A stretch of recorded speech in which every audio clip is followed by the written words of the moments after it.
Welcome to Sports Talk with John and John. That's John, he's John, and me? Well, I'm the shark.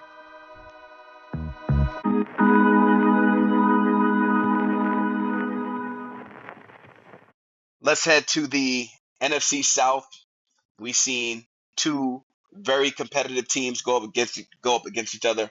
Raheem Morris versus Todd Bowles, Bucs Falcons. John, go ahead, take me to that game. All right, before I hear Baker Mania. Baker Mania, before I hear your Baker Mania shout outs, let me just tell you, you know what? From a position standpoint, if you just follow the box score, you're gonna say like, not so good. However, take out the first three quarters and look at the fourth quarter production for Baker Mayfield. I gotta be honest with you, this was the battle of the NFC South right here. The winner of this series is going to be the winner of the division. Amazing play calling. Damn, Michael Penix can spin the rock, man. You know what? Michael Penix is the truth. True. You better start getting stock in him. He's only going to get better. This is the second year. But once again, Baker! Because he was cooking. Okay, he served up a dozen. He served up a dozen. Well, you're going to hear it again and again and again because Baker Mayfield has arrived. Okay. He's with a team that matters. I don't care. You don't have to believe me. Just watch the game. Baker Mayfield put up 3 tutties. How many turnovers did he have, Mike, in the game, by the way? Who, 0. Baker? Yeah. Zero. I'm sorry, Dad. He didn't have any. Did None. you say 0? 0. You said 0? But 0. The real shout out, the real MVP goes to Young Wei.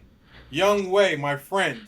You are the MVP for the Buccaneers because you were set up to win the game. All you had to do was kick the ball through the uprights. And you go to OT. 504-434-2509. You choked. You let Raheem Morris down. You let Michael Penix in the game that he played down. And it would have been an amazing overtime game. However, I don't think much would have changed because Baker was on fire. He was doing what Baker does. So, good game, though. Are you done? No. You finished? I can keep going. Baker's amazing. I think you can, but I'm praying that you've had enough because let's just put the kibosh to this Baker Mania thing. Let's put the kibosh to it. And all the time, this is no knock on Baker. I think Baker is now proving that he is not elite, but he's a professional quarterback. And by the way, a professional quarterback is not just a quarterback. He's a professional quarterback, meaning he finds ways to win the game, and he's finding ways not to lose the game by something he's doing, fumbling, interception, bad read. He's finding ways to win the game. Is he elite? Not yet. Is he a professional quarterback? Absolutely. The numbers suggest 17 for 32, 167 yards passing. Okay. But 3 TDs and no INTs and no fumbles. Plus 39 yards rushing, which says a lot to me because that 39 yards attributed to a 3rd and short or a 1st and 10. It's not how many yards you gain. It's how you got. What kind of situation did you get us out of? And Baker got the Bucs out of some horrendous situations by using his legs. Shout out to him because right now the Bucs need to find a running game because Bucky Irving, 14 for 37, is not going to make it. I don't know what's happening with Rachaad White, 2 carries for 14 yards. That's not going to make it. They've got one heck of a wide receiver, Ikabuka. I'm hoping Ekabuka. I'm hoping I'm pronouncing it correctly. Iabuka. But anyway, 4 receptions, 67 yards. His route running looks like this is not a rookie running routes. Like, you can't tell me this is a rookie running routes. Along with Mike Evans, this just might turn out to be a revamped Sterling Shepard running slot. This might turn out to be numbers that look like this: 80, 90, 85, 63. If you get production close to 210 yards receiving out of 3 guys in your backfield, not throwing out who's coming out of the backfield, the Bucs are shoo-in to win the South. They're a shoo-in to win the South if those numbers. On the other hand, quickly with the Falcons, I saw some things I didn't like. I saw Bijan Robinson not getting enough touches in the backfield. 12 carries, 24 yards, not enough.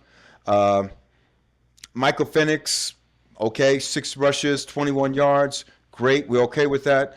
But I also saw the Falcons back away from who I think is a great running back, and that is Bijan Robinson. Like, give him the ball.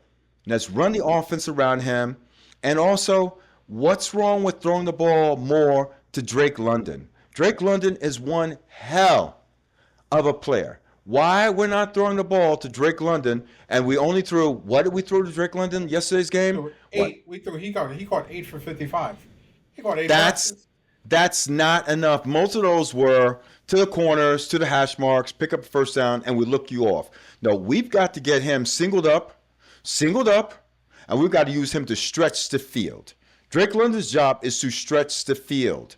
And yesterday, I don't think they used Drake London to stretch the field, but I'm just going to let that go because I think that him and Penix Jr., left-handed thrower, right-handed receiver, it's just going to take a while for that to catch up. I'm hoping that we can see Drake London's numbers get up to 85 or 90 because I want to flip-flop Bijan Robinson with 100-yard receptions and put Drake London at 100 yards receptions and Bijan Robinson at 55, which is the way it should be. And then Bijan Robinson, we give him 54, 55 or 56 more yards rushing and get him up to 85 yards and not 24 yards. If they get to that, they're fine. He broke one. Yeah, he broke one. He broke one. He broke one on a catch. I understand that. Broke one on a catch. But for most of the game, he was just nullified. And you can't have a player with his skill level and his ability to be nullified during the game because it wasn't like the Tampa Bay defense was so significant that they could hold anyone to nothing.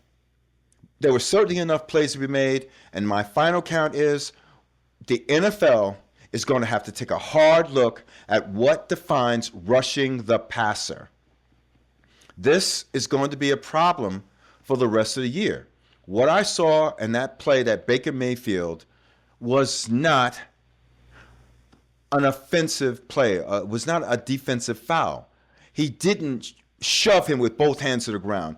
He didn't nose tackle. He didn't nose drive him. Their bodies came together, and I saw Baker pull a real stage show on that fall, and that call was the game. And the game should not come down to a call that iffy. I hated it. I didn't like it, and it never should have came down to it. I'm done. Good win for the Bucs. Bad win for the Falcons. But on the flip side, I see the Falcons being able to turn around, and I don't see the Bucs being able to maintain this. Didn't I say Bucs Super Bowl? Please. Whatever. Stop. Uh, this was a very fun game to watch because there's two type of games I like. I like a shootout, like we saw with the Bills in Kansas City back in like 2021, a complete shootout, or I want to see just a highly competitive game, which I saw last night. It was definitely a division game, division rival. The one thing I will point out, actually two quick things, is number one, I was very impressed with the way Raheem Morris called the offense and the plays that he had Mike Penix set up. I thought they were actually going to just go with the Bijan handoffs and Tyler Algier handoffs, and instead Michael Penix threw over 40 passes. I don't think that's going to keep up for the rest of the season, but they were just demonstrating how big his arm is and how accurate he really is. And that goes back to the training camp rumors we heard with them doing more play action and more downfield passing with him. So I'm impressed with that. I'm not mad that they lost. Younghoe Koo, like Jonathan said, he really lost in that game. All he had to do was make the field goal, and he's one of the best ones out there to do it. Cleveland. But things happen. Also, what I want to highlight on the Bucs is Baker actually had a very rough game. He wasn't really producing anything, but when it mattered the most in fourth quarter, when they were down, he said, I am not a game manager. I am a game changer, because he got that ball downfield in 4 passes, touchdown to the rookie like it was nothing. Baker Mayfield is a professional dotter. Wait a minute. He That dotted them touchdown up. that touchdown came off of a bad offense referee call. Come on, You seriously. gotta be kidding me. Come No, on, Dad. that I That was was know you not don't like roughing. Baker. That was not I roughing know the you don't like passer. Baker. he Look, scored. oh He my scored God, man. so fast and so effortlessly. There wasn't check downs. There wasn't dink and dunks. No. All this they was- needed.